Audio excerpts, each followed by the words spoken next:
Olá, irmãos. Saúdo cada um de vocês com a graça e a paz do nosso Senhor Jesus Cristo. Amém? Meu nome é Miriam Anita, eu estou aqui para ler o texto aprovado por Deus, escrito pela irmã Vilmara Lima, para o Manancial, que é produzido pela União Feminina Missionária Batista do Brasil e que contém meditações diárias para você, baseada na Bíblia, que é a palavra de Deus. E o objetivo do Manancial é sempre de inspirar, exortar e edificar a sua vida espiritual, tá bom? Então, como não fui eu quem escrevi o texto, foi a irmã Vilmara Lima, o que eu vou fazer? Como todos os dias faço, vou ler com os irmãos e contar aquilo que eu entendi, tá bom? Isto esclarecido, vamos iniciar orando, pedindo ao Senhor que abençoe aqui a nossa leitura, a nossa meditação, para que nós possamos realmente aprender algo de bom e de novo. Senhor Jesus, que nós possamos estar atentos àquilo que o Senhor quer nos ensinar, que nós realmente possamos aprender, que possamos nos tornar a cada dia cristãos melhores em busca da santificação e do serviço. Obrigado por tudo, perdoa-nos, é o que te pedimos, não porque mereçamos, mas em teu nome, Jesus Cristo. Amém. Bem, irmãos, então pega lá sua Bíblia e vamos ler Gálatas. Este texto que leremos é o mesmo que lemos ontem, mas como nem todos acompanham todos os dias, vou reler o texto que foi lido ontem, que é Gálatas, capítulo 1, versículos de 1 a 5. E depois, irmãos, a palavra do Senhor, ela nunca volta vazia, né? Então, ela vai sempre nos mostrar algo de novo. Então, não tem problema nenhum em a gente ler novamente, tá bom? Então, me acompanha aí. Saudações de Paulo.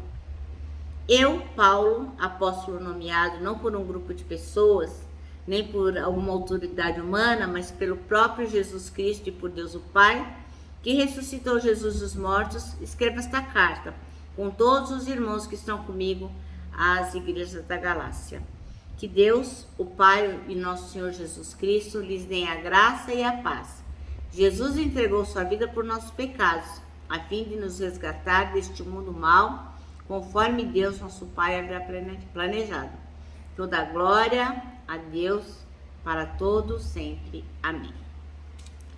Bom, irmãos, então nosso texto chama-se Aprovado por Deus. Ontem nós aprendemos com esse mesmo texto que Paulo estava ensinando aos Gálatas quem foi que o chamou para o serviço, né? Que era Jesus Cristo, ele não tinha dúvida nenhuma. Agora, Paulo vai ensinar como ser aprovado por Deus. O versículo escolhido pela irmã Vilmara Lima é o 10, que diz: acaso busco eu agora a aprovação dos homens ou a de Deus? Ou estou tentando agradar a homens? Se eu ainda estivesse procurando agradar a homens, não seria o servo de Cristo. Então, nós não chegamos até este versículo, mas foi o que a irmã Vilmara Lima escolheu. Então, eu vou reler, porque como nós não lemos esse versículo no texto, eu vou reler para os irmãos. Acaso busco eu agora a aprovação dos homens ou a de Deus? Ou estou tentando agradar a homens? Se eu ainda estivesse procurando agradar a homens, não seria servo de Cristo. Bom, irmãos, os irmãos da Galácia estavam sendo persuadidos, tinham pessoas tentando fazer com que eles mudassem de ideia, para que eles abandonassem o evangelho de Jesus Cristo. Estavam tentando convencê-los a seguir um evangelho falso, que não era verdadeiro.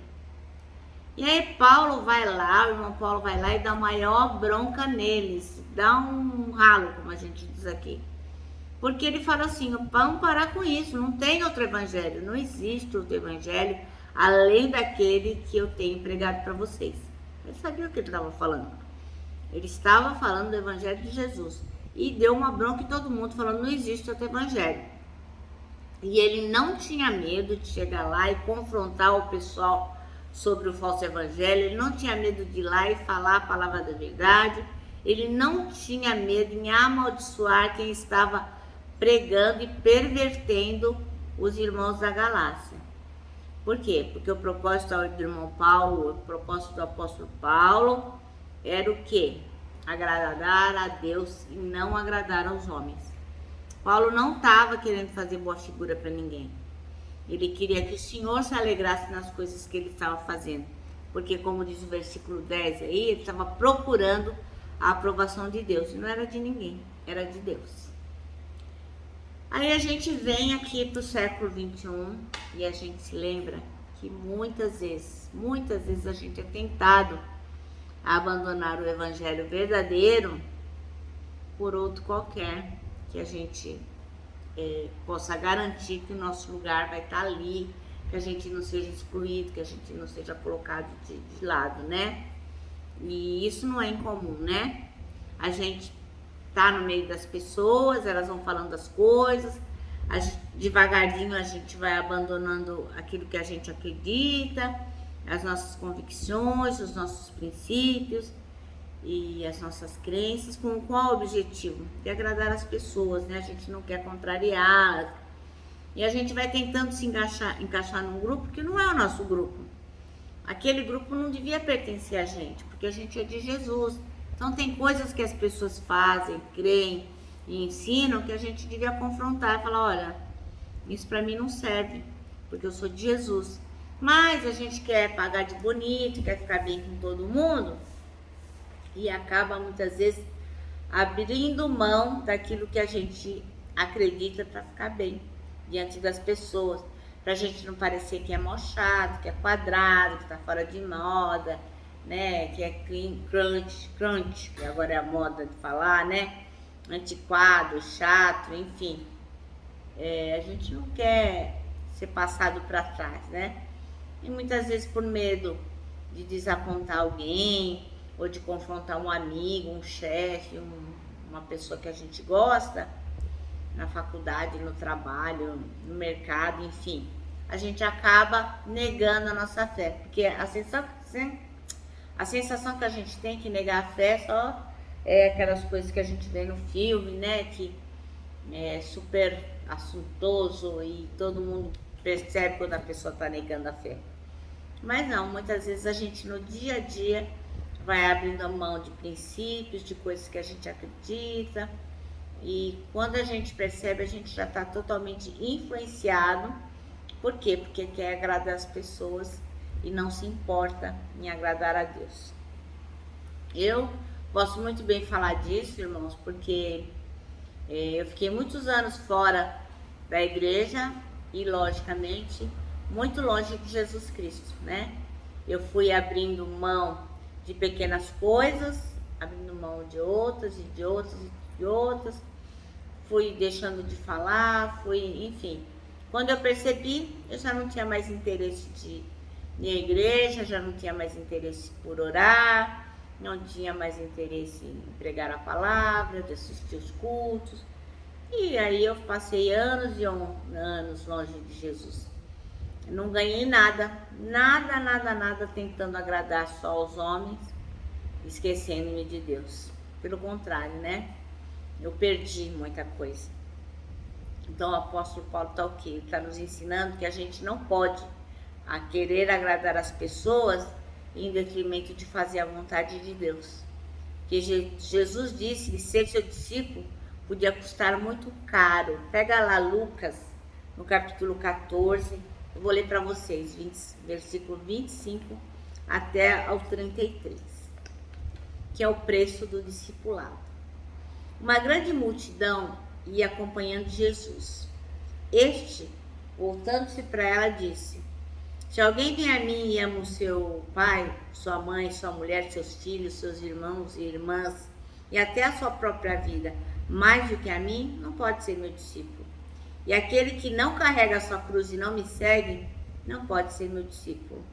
Qual de vocês, se quiser construir uma torre, primeiro não se assente e calcula o preço, para ver se tem dinheiro suficiente para completá-la? Pois se lançar o alicerce e não for capaz de terminá-la, todos os que a virem irão dele, dizendo: este homem começou a construir e não foi capaz de terminar. Ou qual é o rei que, pretendendo sair da guerra contra outro rei, primeiro não se assenta e pensa se com 10 mil homens é capaz de enfrentar aquele que vem contra ele com 20 mil. Se não for capaz, enviará uma delegação enquanto o outro ainda está longe e pedirá um acordo de paz. Da mesma forma, qualquer de vocês que não renunciar a tudo o que possui, não pode ser meu discípulo. Amém? Então é isso que Jesus está dizendo, é isso que o apóstolo Paulo está tentando ensinar para a gente. Que a gente não pode fazer a vontade dos outros esquecendo-se da vontade de Deus. Porque ser discípulo de Jesus custa muito. É a Deus, é a Jesus Cristo, é o Espírito Santo que a gente serve. É para Ele que a gente tem que prestar contas. É por Ele que a gente precisa ser aprovado, não é por qualquer outra pessoa. Então a gente precisa ser fiel, permanecer fiel, fiel a Deus, a sua palavra, mesmo que seja muito difícil, ainda que custe a nossa própria vida. Isso é fundamental. E assim, para nós, né, irmãos, fica fácil falar, né? Eu vou ser fiel a Jesus sempre. Mas eu fico pensando, né, nos países perseguidos, aqueles que não podem seguir a Jesus com liberdade. Imagina o que é fidelidade, imagina o que é agradar a Deus. Então a gente não tem essa pressão, nós temos liberdade de falar do Evangelho, nós temos liberdade de viver o Evangelho, de lermos a palavra, de orarmos, e muitas vezes a gente prefere agradar a Deus, né? Então, irmãos, nós temos que refletir sobre isso, e mesmo que isso custe muito para nós, o nosso objetivo deve ser o de agradar a Deus, porque no final vale muito a pena. Nossa recompensa nem sempre se compara com aquilo que a gente está abrindo mão. Não, nossa recompensa nem se compara. Eu falei errado, né? Falei nem sempre, né? Vou refazer a frase. A nossa recompensa nem se compara com aquilo que a gente está abrindo mão, né? Então a gente às vezes abre mão de agradar um chefe, mas quando a gente olha para a eternidade que a gente vai passar com ela, com Jesus, não tem nem comparação, né, irmãos? Então presta atenção. Seja uma pessoa aprovada por Deus. Nosso manancial termina assim, ó. Quando for tentado agradar homens, lembre-se da felicidade que é ser aprovado pelo Senhor. Amém? Bom, eu me despeço aqui com o meu abraço diário de ursa. Lembrando que o abraço é um encontro de dois corações e que só não dá certo em reunião de porco-espinho. E, logicamente, aqueles que são aprovados por Deus, eles sempre abraçam. Irmãos, eu quero lembrá-los também do nosso tema para este ano, que é o Salmo 73, versículo 26, que diz: Deus é a minha força, Ele é tudo que eu sempre preciso. Amém? Eu me despeço com a palavra de ordem que é: confie em Jesus.